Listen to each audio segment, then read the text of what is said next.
30,000 योजन नीचे। हाँ, मूल माने जहाँ, जैसे भाई मकान होता है तो मकान की जो है कि वो जो दीवार वो होती है, नींव होती है, तो वही तो मूल है ना। तो देखो जो है 25-30 फीट तक खोदते हैं ना आजकल, और जिसकी जितना कम रहेगी उतना जल्दी कमजोर होता है। जब भूकंप आदि आएगा क्या होगा, कमजोर टूट जाएगा। तो इसलिए कहते हैं कि पाताल लोक का जो मूल देश है 30,000 योजन है, जो कि अंतर पर जो नीचे है, वहां पर कौन रहते हैं, वहां शेषनाग रहते हैं, पाताल से नीचे शेषनाग। ये कहते हैं कि या वह कला भगवता तामसी, जो भगवान की तामसी कला है, समाख्याता माने भगवान की तामसी कला के रूप में विख्यात है। अनंत ये थी, कहते हैं जिसको अनंत ऐसा कहते हैं, अनंत नाम से शेषनाग को ही अनंत कहते हैं। इनका श्वेत वर्ण है। शेषनाग को इसे क्रोध नहीं आता। ये जितने काले रंग के सांप होते हैं ना वासुकी आदि बड़े क्रोधी होते हैं, शेषनाग को क्रोध है नहीं।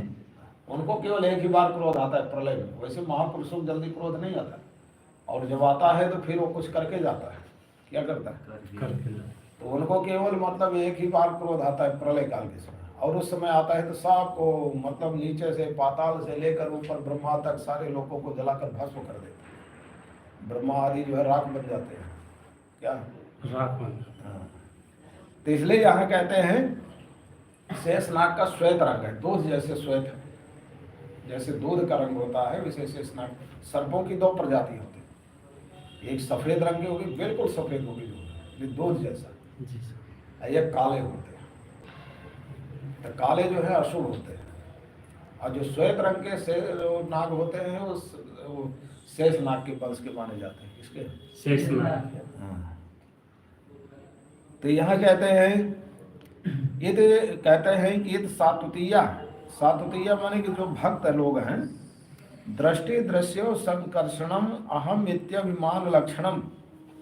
अहम कहते हैं अहंकार को, क्या हम ऐसा जो अभिमान का लक्षण रूप जो अहंकार है, उस कहते हैं कि अहंकार दृष्टा और दृश्य का ये जो अभिमान है इसको एक करते हैं। संकर्षण माने दोनों को जो आकर्षित करना, दोनों को एक करना, दृष्टा और दृश्य को एक करना। तो कहते हैं कि इसलिए दृष्टा और दृश्य को एक करते हैं। संकर्षण माने एक करना, अभिमान लक्षण वाला जो दृष्टा और दृश्य है, यानी जो दृष्टा है वो भी अभिमान का ही लक्षण है कि मैं दृष्टा हूँ। ये दृश्य है, दृश्य में भी क्या होता है, अभिमान। तो अभिमान लक्षण वाला कहते हैं जो दृष्टा और दृश्य है, दोनों को कहते हैं कि जो संकर्षण माने कि एक करते हैं। इसलिए कहते हैं कि ऐसे एक करने के लक्षण से सातुतीया माने जो भक्त लोग हैं, यम संकर्षणम इति आचक्षते, इसीलिए उनको संकर्षण कहते हैं। शेषनाग को संकर्षण कहते हैं।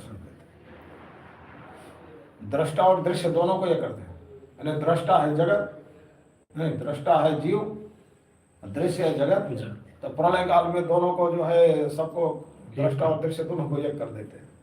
प्रलय हो गया, दोनों एक हो गए। क्या हो गए, ना दृष्टा रहा ना दृश्य रहा, तो दोनों क्या हो गए, एक हो गए। जब अहंकार खत्म तो दृष्टा दृश्य खत्म। यस्येदं क्षितिमंडलम भगवान अनंतमूर्ते सहस्रशिरस एकस्मिन्नेव शीर्षणे क्रियमाणं सिद्धार्थैव लक्ष्यते। यस्य भगवतः अनंतमूर्ते भगवतः सहस्रशीर्ष, कहते हैं कि अनंत मूर्ति जो भगवान 1000 सिर वाले भगवान जो शेषनाग है, यश माने जिन भगवान शेषनाग के एकस्मिन एव शीर्षणी, कहते हैं उनके 1000 सिर हैं, लेकिन 1000 सिरों में एक ही सिर पर इदम क्षितिमंडलम, ये सारा भूमंडल स्थित है। 1000 सिरों में से एक ही सिर पर कहते हैं कि सारा भूमंडल स्थित है, क्षितिमंडल। ध्रीमाणम ने धारण किए, 1000 सिरों में एक सिर पर इस सारे भूमंडल को धारण किए। तो कहते हैं कि जिस सिर पर होगा तो उसका वो भार तो बहुत बढ़ जाता होगा, फिर वहां से उठाकर दूसरे में रखते होंगे, दूसरे से तीसरे में। बोले नहीं, ऐसा कुछ नहीं। सिद्धार्थ ही लक्ष्य है। कहते हैं कि सारा भूमंडल के सिर पर है, लेकिन सरसों के दाने की तरह है। किसी के बाल में कहीं सरसों का दाना अटक जाए तो उसका जो है भार से, सरसों के भार से उसका सिर जो है दर्द करने लगता है। नहीं, हैं?